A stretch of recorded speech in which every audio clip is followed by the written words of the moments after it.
वाढदिवस या ठिकाणी संपन्न होतोय ते आमचे चुलते आणि खऱ्या अर्थानं आपल्या सर्वांचे मार्गदर्शक, ज्यांना नुकताच शिवनेरी भूषण पुरस्कार प्राप्त झाला आणि ज्यांनी जुन्नर तालुक्याचं 11 वर्ष सभापती पद भूषवलं, ग्रामोन्नती मंडळाचे अध्यक्ष म्हणून काम केलं, विविध सोसायटीचं चेअरमन म्हणून काम केलं, जैन पद संस्थेमध्ये काम केलं, अशा अनेक क्षेत्रामध्ये त्यांना आपले योगदान देऊन खऱ्या अर्थानं आज त्यांचा वाढदिवस या ठिकाणी संपन्न होत असताना ज्यावेळेस नारायणगावला राहायला आल्यानंतर जुन्नरवरून त्या कॉर्नरला इथंच आणि त्या दिवसापासून सभापती कॉर्नर खरं तर हा जुना पेशवेकालीन पाठ आणि त्यावेळेस काय म्हणायचं पाठापर्यंत आलोय ते पेशवेकालीन पाठ होता.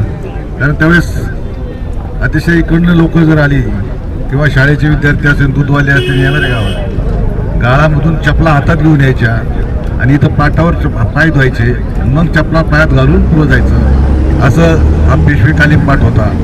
परंतु नारायणगाव झपाट्यानं विकासाकडं किंवा वाढतंय आणि त्याचा परिणाम म्हणून हे शहरीकरण वाढत असताना आज पेशवेकालीन पाठ बंद झाला. परंतु जे लोकांना सुविधा मिळायला पाहिजे ते रस्ते त्या ठिकाणी तयार होऊन आणि पूर्वीपासूनच जसे दादा इथं राहायला आले तसंच नावच पडलं सभापती कॉर्नर. आणि हे नाव ज्यावेळेस पडलं, ज्यांनी 11 वर्ष त्या ठिकाणी सभापतीपद, म्हणजे त्यावेळेस जिल्हा परिषद सदस्याला सभापतीपद होतं. दादा जिल्हा परिषद सदस्य होते, पंचायत समिती सदस्य नव्हते. आणि जिल्हा परिषद सदस्य त्यावेळेस नारायणगाव ओझर हा गट होता आणि त्या गटातून ते त्यावेळेस निवडून आले होते आणि ते सभापती, म्हणजे त्यावेळेस त्यांचं नशीब चांगलं, त्यांना 11 वर्ष त्या ठिकाणी काम करण्याची संधी मिळाली. त्यावेळेस पंचायत समितीला जास्त हे नव्हतं, परंतु काम करण्याची संधी म्हणजे जेवढे मला सांगा, म्हणजे आमदारांना अधिकार, म्हणजे तालुक्याचा लोकप्रतिनिधी म्हणून काम करता येतं, त्याच्यापेक्षा सभापतीला जास्त काम करता येतं त्या ठिकाणी. कारण ज्या काही सगळ्या म्हणजे शिक्षण असेल, आरोग्य असेल, पाणी असेल, जे जे काही सगळे हेड आहेत ते सगळं जिल्हा परिषदेच्या पंचायत समितीच्या माध्यमातून त्या ठिकाणी चालतात. आणि त्यावेळेस दादांनी आपल्या कर्तृत्वाचा ठसा खऱ्या अर्थानं उमटवला आणि खऱ्या अर्थानं एक चांगलं काम या तालुक्यामध्ये किंवा आपलं नाव खऱ्या अर्थानं या नारायणगावचं नाव उंचीवर नेण्याचं काम खऱ्या अर्थानं दादांनी केलं. आज नारायणगाव ग्रामपंचायतने जो निर्णय घेतला, एक त्यांच्या ह्या कॉर्नरला अधिकृत खऱ्या अर्थानं आज सभापती कॉर्नर म्हणून नाव या ठिकाणी दिलं.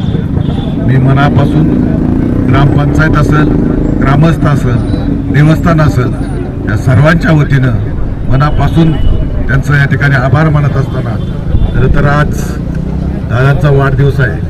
वाढदिवसाच्या आपण सगळ्यांनी त्यांना या ठिकाणी शुभेच्छा देत असताना आजही त्यांचा आदर्श खऱ्या अर्थानं आपण घेतला पाहिजे. आजही 92 वय चालू झाले, तर आजही म्हटलं तरी गाडी चालवू शकतात.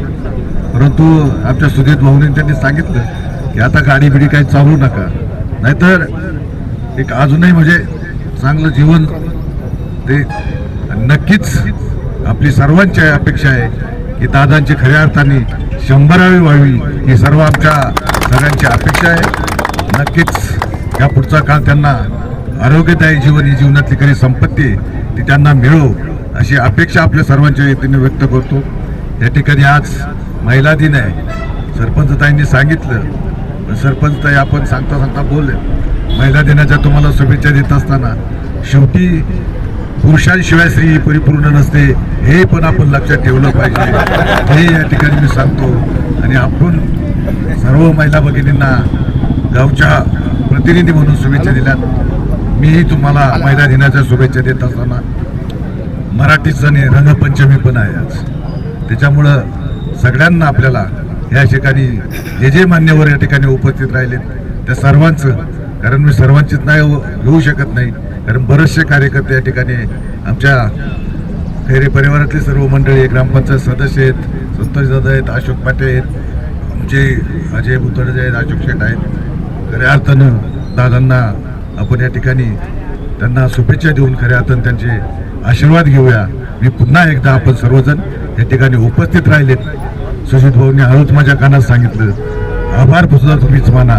त्याच्यामुळं मी आमच्या ह्या खैरे परिवाराच्या वतीनं, आमच्या कुटुंबाच्या वतीनं मनापासून तुम्ही या ठिकाणी उपस्थित राहिलात. मनापासून सर्वांचं, ग्रामपंचायत आणि आपल्या सर्वांचं मनापासून या ठिकाणी आभार मानतो आणि थांबतो.